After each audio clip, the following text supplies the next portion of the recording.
everybody. I'm Elisa. We're back, and this time we're talking about the gonads of the endocrine system.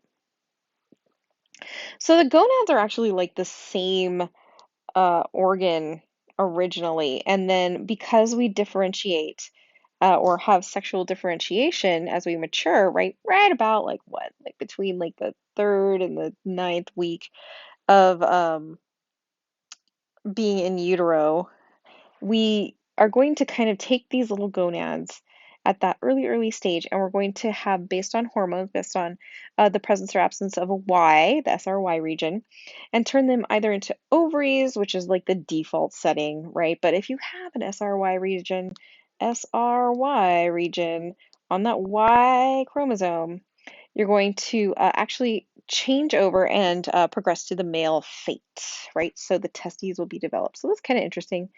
Um, Both endocrine and exocrine as well. So the exocrine product are going to be large whole cells. So those are the egg and the sperm cells, right? The gametes of the gonads. The endocrine product is actually going to do produce changes to the body itself, so to the individual. Mainly, we're in the steroid category. Ovarian hormones, and not to say that we don't produce all of these hormones, but just generally higher ones, especially ones like estradiol, progesterone, and inhibin. Testicular hormones are going to be testosterone, some of the like less tight binding androgens, as well as estrogens and inhibin. So here's the ovary.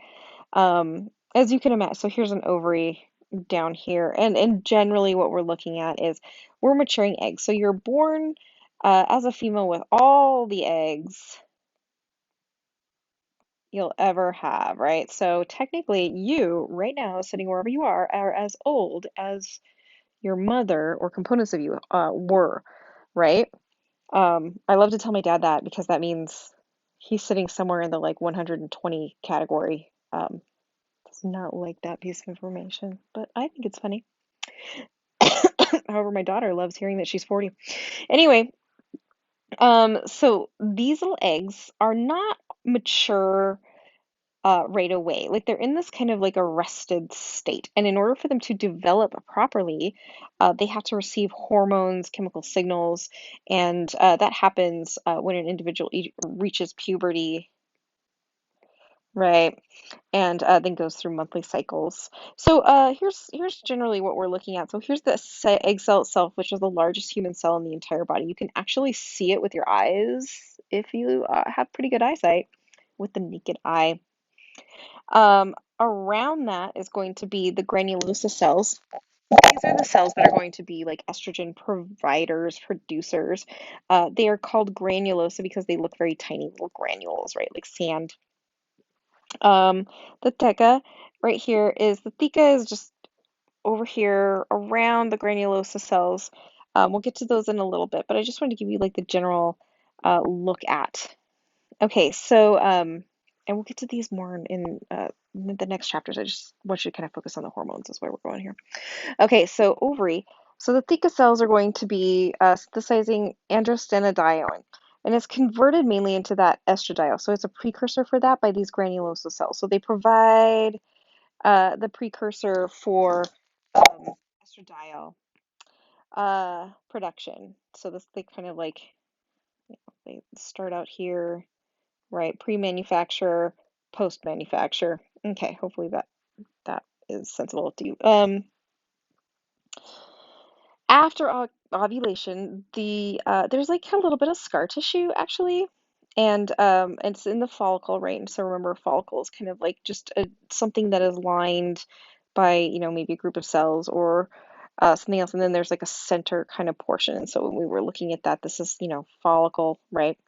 Um, so as after ovulation, that leftover after the egg has been deposited becomes this little body called the corpus luteum, which actually has a function itself. It's like not only there to just protect the egg and help it develop prior to release, but it also is going to be secreting progesterone for 12 days after ovulation, kind of giving that space between ovulatory events. The follicle, as well as that corpus luteum, right, the after product, are going to be secreting inhibin. which we'll talk about a little bit later. So the functions of estradiol and progesterone, let's look at these. So development of things like the reproductive system in females, the physique, including adolescent bone growth. So, things like enlargements of the breast and the hips, but also not really adding into a whole lot of muscle mass for the most part, kind of depending on your local populations. Um, it does things like regulate the menstrual cycle, that's not a word, cycle, and it sustains pregnancy.